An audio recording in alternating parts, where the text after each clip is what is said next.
Dictation start हो गई 3 second बाद। स्टार्ट। महोदय, दूसरे शब्दों में आर्थिक, व्यापारिक, निवेश और तकनीकी कारणों से द्वितीय महायुद्ध के बाद और शीत युद्ध के दौरान एशिया के देशों में पुनः धुंधलापन पैदा हुआ। लेकिन यह बात सही नहीं है कि एशिया की संस्कृति और सभ्यता को पश्चिम के प्रभाव और आधुनिकतम तरीकों ने नष्ट कर दिया। हाँ, एक धक्का जरूर दिया, पर समय समय पर एशिया का यह रूप, एशिया की यह सभ्यता और संस्कृति बलशाली तरीके से उदयमान होती दिखाई देती है।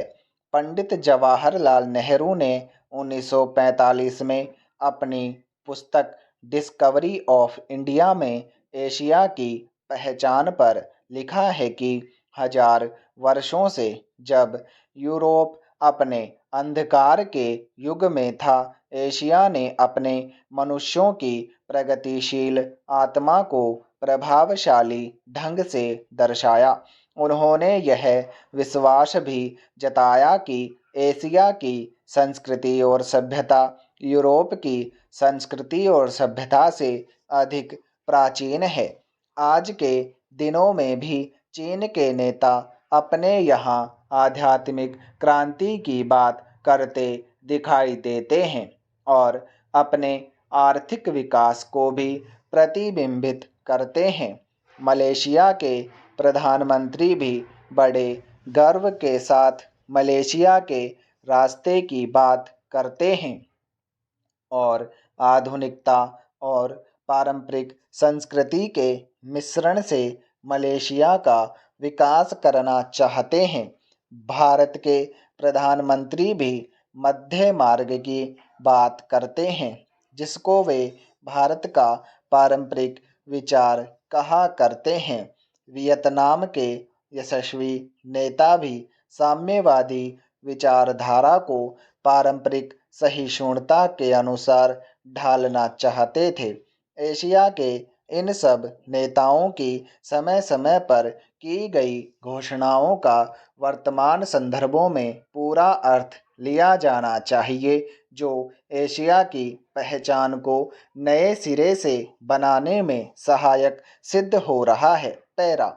यहाँ यह भी बताना उचित होगा कि हाल के वर्षों में एशियाई देश, विशेष रूप से पूर्वी एवं दक्षिणी पूर्वी एशिया के देश, एशिया के सुदृढ़ देशों के रूप में उभरे हैं और इन देशों के आर्थिक विकास की दर विश्व के किसी भी अन्य देश के आर्थिक विकास की दर से अधिक है तथा जिनके आने वाली शताब्दी में विश्व आर्थिक व्यवस्था के निर्माताओं के रूप में उभरने की आशा है।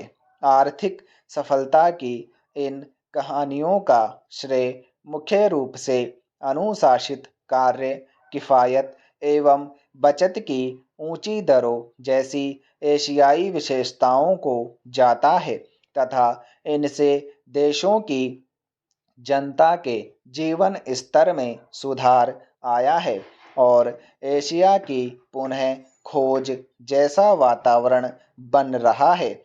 एशिया के देशों में अब आपसी भाईचारे की भावना उभर रही है और इससे ये देश परस्पर निर्भर हो रहे हैं तथा शीत युद्ध के प्रभाव से मुक्त होते जा रहे हैं।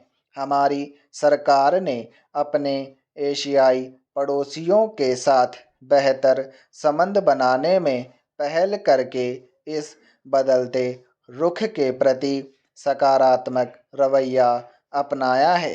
इन सब प्रश्नों का जवाब आज उपलब्ध नहीं है, लेकिन शने शने इन प्रश्नों में ही इसके उत्तर मिलेंगे। एशिया अपने इन प्रश्नों के उत्तर में एक नए एशिया को जन्म देगा और अपनी एक नई पहचान बनाएगा। यूरोप और अमेरिका के आधुनिक औद्योगिक विकास में फर्क नजर आता है। स्टॉप।